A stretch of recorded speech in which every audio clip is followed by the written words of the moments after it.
Hello, everybody. Good evening here in New York. Um, so many faces I know, so many faces I have no idea who all of you are, which kind of amazes me in these not quite post-COVID times, but it's always a surprise to me. My name is Soten. As Echo said, I'm a student, a senior student here at the Village Zendo. And it's so cool to see the Zendo too, but everyone's really, really tiny. So everything's relative, right? Depends on your perspective. So several weeks ago, I gave a Dharma talk where I nervously kind of vomited up the 12 chapters of this book I've been writing for the last year and a half. Shameless Self-Promotion, Notes on Complexity by Neil Theise is now available on IndieBound and Amazon and et cetera, for pre-order. I'm not sure that that cover is the actual final cover, but it's looking pretty good. We'll see. And I was pleased and kind of surprised that at the response I got to the talk, because I in the middle of it, I really wasn't sure what I was doing. But apparently it came across as relatively coherent. And that resulted in some conversations that made me feel a little bit like what I wanted to do when I signed up for tonight's talk was to expand a little bit on part of that.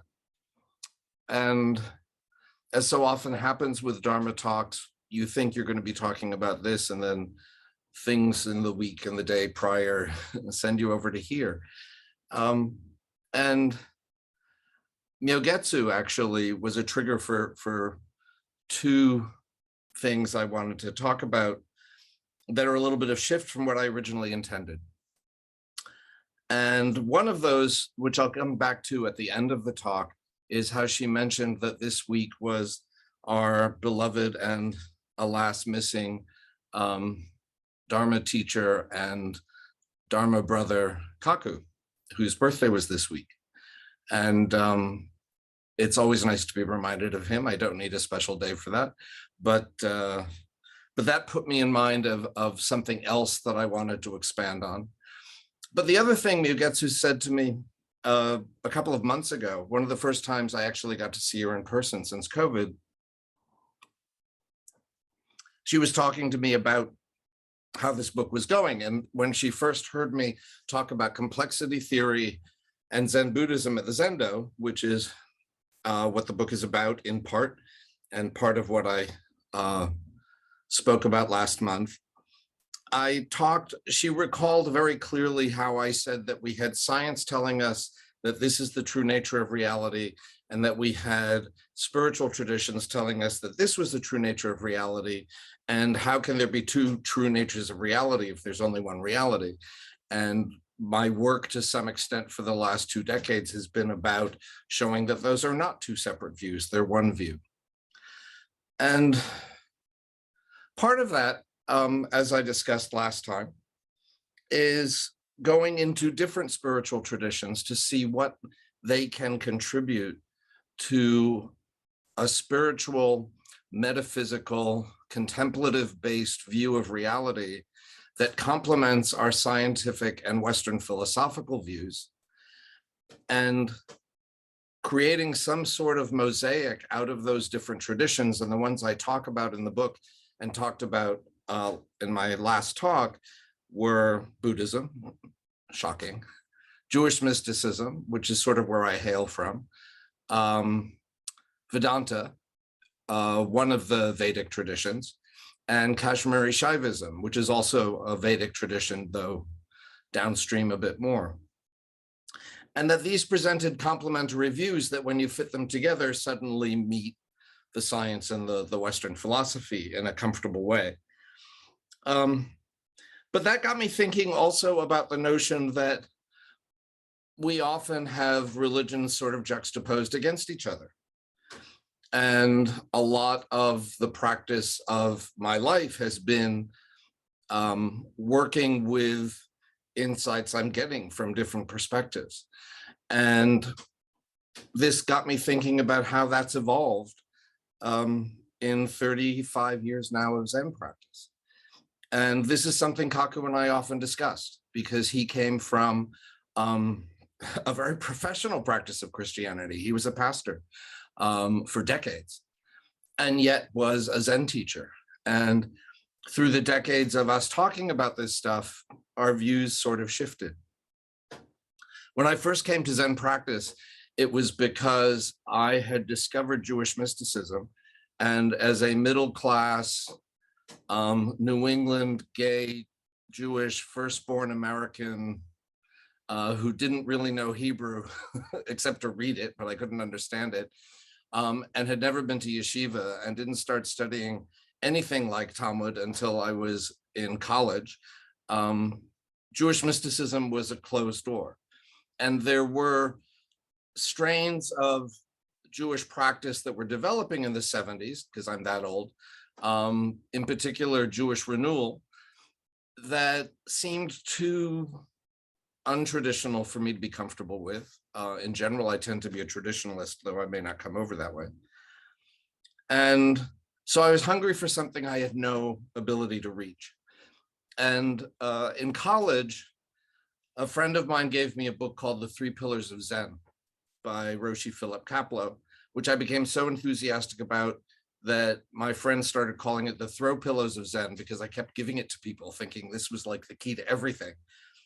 And for me, what it gave me was an awareness that I could have a meditation practice that could maybe, the Enlightenment stories he told, the Enlightenment reports he told in there were similar to things I had read in Jewish mystical texts from the medieval era. And I thought, well, here's a meditative practice I can have access to. And since it's Zen, there's no real God thing going on there. It can just sort of like, I can, there's a thing on the altar, but I don't have to notice it when I'm bowing. And it seemed to be a comfortable way to get at the Jewish mystical stuff I couldn't get in the Jewish tradition. But I still was wholly centered on Jewish practice. And this got me into trouble on occasion, more on the Jewish side. I used to give Divrei Torah, like sermons, at synagogue on a regular basis. And when I started Zen practice, Zen things started creeping into my sermons. And some of the rabbis called me on it because they got what was going on. No. And when I became a Zen student and had my own rakusu, I actually had tzitzis, like on a talus, hanging from my rakusu for, on my first rakusu, which I lost. And on my second rakusu, it was like 10 years down the line. And I wasn't sure whether I needed to do some sort of syncretic thing like this. Should I make my rakusu a talus? Did that make any sense? And Roshi actually said to me, I've noticed how many people start conversations with you about that are meaningful. So yeah, maybe you should put them on again. So on my second rakusu, I did that. By the time that one was stolen in a weird Zendo thing several years ago, and I got my third rakusu, I was like, I don't need tzitzis on my rakusu anymore. And part of that reflects that the center of my spiritual practice has really shifted to Zen. The Jewish stuff is still going on in a variety of ways, but this practice has become the foundation I stand on, the pillar I lean against, and the framework that allows me to go look at other practices and see how they might contribute, how they can illuminate things for me that so far Zen practice hasn't done necessarily directly or intuitively, but I'll get some meaning from some other perspective, and it comes round and feeds back in. And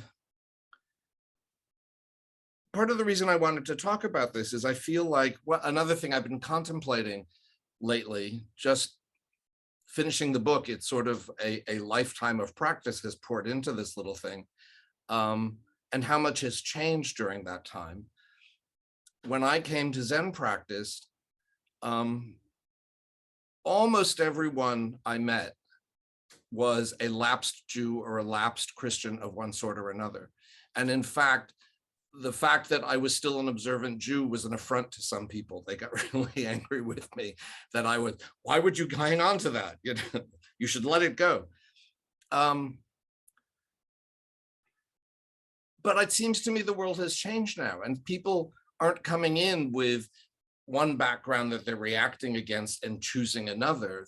There's maybe because it's of the internet, maybe it's because there are so many more billions of people on the planet and we're all meeting each other, that people are coming in with more kaleidoscopic backgrounds, or they're encountering stuff in a more kaleidoscopic way, which is very different than how it was when I was younger and I was trying to find my way in Zen practice, but had these other interests, or this particular other interest. And what I learned in doing the work that's gone into the book is that these are just also other forms of skillful means. And so I wanted to go through what I skimmed over the last time in a slightly deeper way, because I think in one way or another, it might be interesting or useful for some of you, or all of you, or just me to get it out of my system again. Part of what we're dealing with when we're encountering contemplative traditions of different cultures is that often what's being asked of the contemplative practice is a different question. And what question you ask of your experiences in contemplation, in zazen, conditions to some extent what you see and what metaphors you might come up with to describe it. So in Buddhism, the question is really clear. The questions are really clear. What are the causes of suffering? Is there a way to end suffering? What are the practices that facilitate the end of suffering? It's a very pragmatic sort of thing. And I suppose in some measure, that's what deepened my attachment, is as I became an adult in my 20s and found Zen practice in my 30s, it was the AIDS era, and suffering and loss was everywhere. That became the urgent question. It was no longer the urgent question of my youth was, you know, things like the Holocaust. And also, how do you square quantum physics with the Genesis story? Those were my big questions then. The immediate questions in my 30s when Zen practice landed in my lap, or I landed in its lap, or in Roshi's lap, more specifically, were really about suffering. And so we find in the fruits of contemplative practice are an awareness of the emptiness of inherent existence, that nothing in the universe has inherent existence. Everything is merely a phenomenon that changes moment to moment. And if everything is changing moment to moment, nothing you could be afraid of will be the same thing a moment later. Nothing you can desire will be the same thing a moment later. Even you are not the same thing a moment later. If everything is all just process, if everything is all boundless, if everything is impermanent and evanescent, then what happens to your suffering? Now, that's a philosophical stance that is kind of useless to me. It's like, oh, everything's one, so you should be okay with everything. No, but the point of contemplative practice is that if reaching into your mind, into your being, you have an experience of these things, not just the intellectual idea of it. That somewhere as we sink into our zazen, we meet these things as true natures of reality, to varying or lesser degrees. And you may have a deep experience of it one day. And I thought it was like a trajectory that, you know, you're taxiing on the runway, and eventually you have a little Kensho experience and there's a liftoff, and then whoa, full enlightenment is on the way. And it's like, okay, disillusions, let it go. But things appear and they change you when that happens. The question in Jewish mysticism is completely different. The question for the Jewish mystics is, how did God create the world in the moment of creation? And how is the world sustained and recreated in every moment? Art Green, who's an important rabbi, came to some extent out of the Jewish renewal movement, but a great scholar and academic as well, and a great scholar of mysticism as well as being a mystic, talks now about creation itself is revelation. And revelation is continual because the recreation of the universe in every moment is revelation. Which is sort of something I was kind of groping for a long time ago, and it surprised me to find out that he's being that specific about it now. So in their contemplative practice, they were looking deep within for where their mind, small m, their consciousness, small c, touched into something bigger, big mind, big consciousness. And as I discussed last time, the reason I was talking about all this stuff last time in the first place was, in common, both of these traditions talk about the luminosity of what is encountered in the depths of one's mind, which is all about what our study text this Ango has been about, that luminosity of that pure awareness of awareness. In Jewish mysticism, it's called the Ein Sof, without end, meaning infinite. And there are different ways to map how existence comes out of that. One of them is called Four Worlds Kabbalah. And this was taught to me by the founder of Jewish Renewal, Reb Zalman Schachter Shalomi, who at that point was 83 years old and taught me how to use Zoom in order to teach me about 15th century Jewish mysticism. And he had to send me to go get a headphone and all this stuff. And so there I am with Reb Zalman talking on my first Zoom call. And there, the Ein Sof emanates a world called Atzilut, that means the world of emanation. And to me, that's very much exactly like what the science tells us if one takes consciousness as the ground of being, which I do, that it emanates space-time. And in emanating space-time, it emanates the beginnings of matter and energy. Atzilut generates Bria, creation, something out of nothing. This is the moment of Breshit, in the beginning of the book of Genesis. That stuff turns into a quantum foam that bubbles up into subatomic particles that didn't exist until this stuff bubbled up. And they don't come from smaller things. They just appear out of this stuff. So it's a creation out of nothing. The next stage is Yitzirah, which is formation. And that maps really easily to the science of, particles are forming atoms, atoms are forming molecules. And out of that emerges the world of Asiya, the world of doing, of action, this world that we have, the relative world.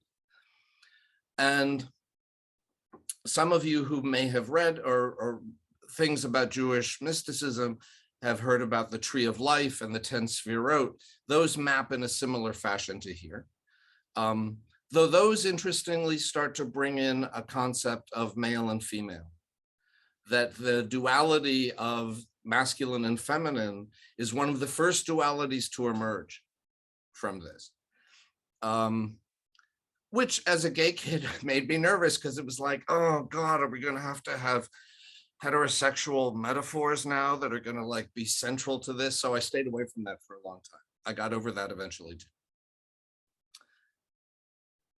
In Vedanta, they specifically are interested in the question of, we talk about the absolute and the relative in our Zen practice, and we talk about non-duality. One of my favorite pieces of liturgy, I just really float in it whenever we get the chance to recite it, is the Identity of Relative and Absolute Sutra.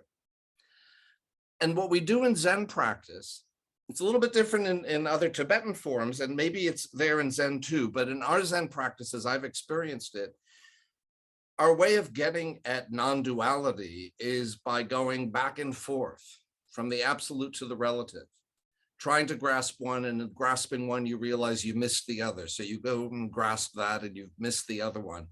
And koan practice for me is in part developing this flexibility that you can't see both at the same time. You can't hold both at the same time. And if you hold on to one, you're missing the other. But one isn't privileged. The absolute isn't better than the relative. Like two arrows meeting in midair, like a box and its lid. Without the box, the lid is not a lid. Without the lid, the box is not a box. It takes them together. So we're not getting at the nuts and bolts of non-duality, but in Advaita Vedanta, it literally means non-dual. They want to know, what is that? And they explore it in great detail in a way that I don't think I've experienced it in our Zen practice. And what they're talking about is very akin to what we talk about in Western science. Is there a subject or an object? The world of formation, the world of the relative, is the world in which there is an object and a subject, and they are separate from each other. That's the world in which we can do Western science. But when you get down to the quantum realm, or you get down into the depths of your zazen, there is no separation between subject and object. And that's the world of the non-dual. If there's no subject-object split, you can't observe things like light and dark. There's the potential for light and dark. There's the potential for light being a wave or a particle. There's the potential for life and death. But there is no life and death. There is no wave and particle. There is no light and dark, because they're all just potentials. And so that's what Advaita Vedanta explores in greater depth. And for me, hearing it put that way allowed me to come back to the identity of relative and absolute in a way that was slightly different and more nuanced than what I was developing on my own from out of my own practice, or from trying to understand Dogen for that matter. It was a language I could understand a little bit more clearly.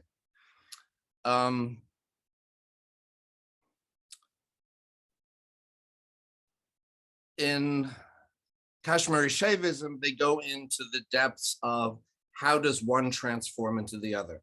And that's what I talked about, I focused on in my last talk.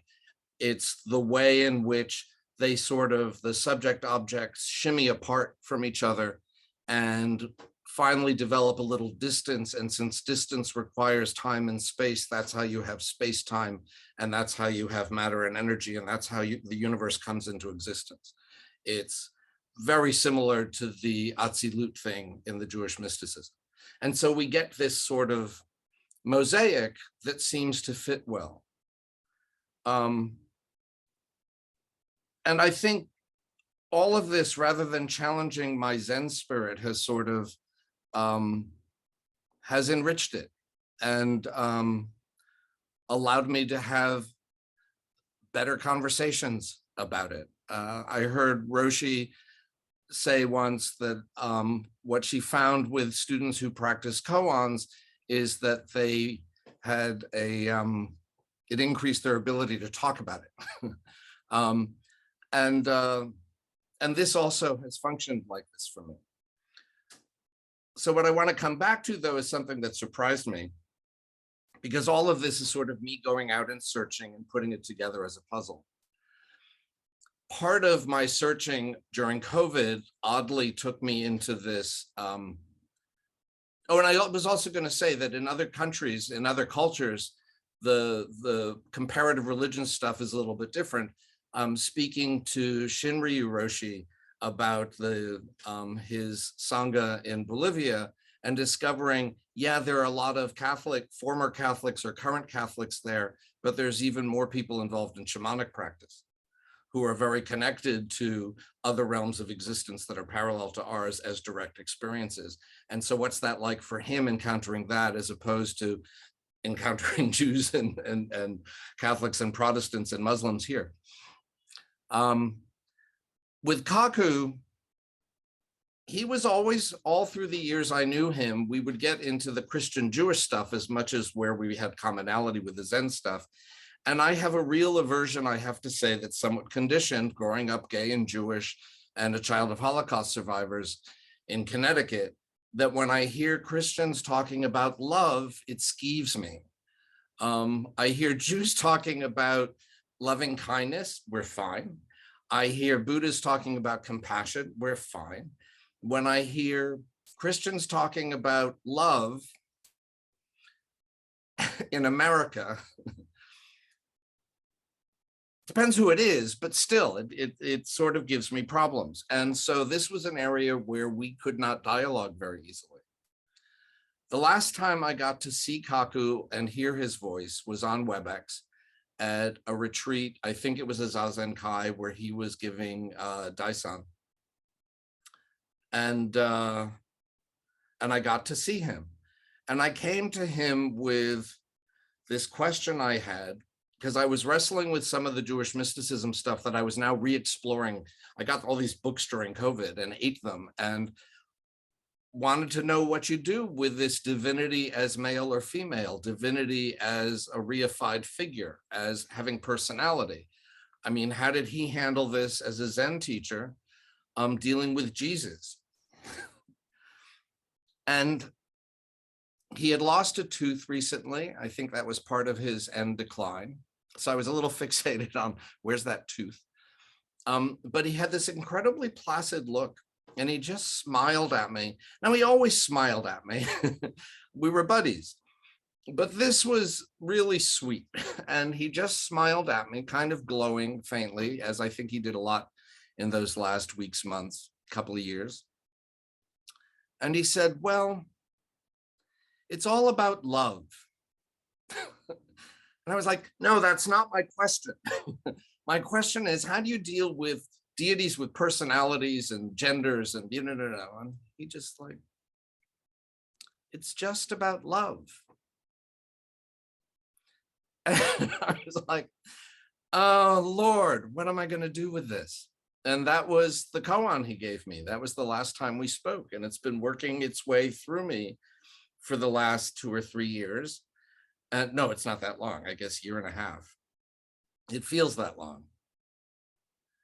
And lo and behold, having put it to me in his voice, with his eyes, in that particular moment, all of a sudden, there's an emotional life to what I'm encountering when I do my practice that I never expected to see there or feel, that chimes with other things in the Jewish practice that I never really let myself approach either.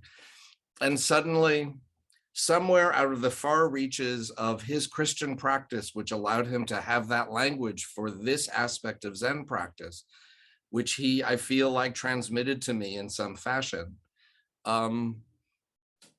is changing my Zen practice. And so when I saw it was his birthday, I feel like, you know, like hobbits give birthday presents to other people on their birthdays. They don't receive birthday presents.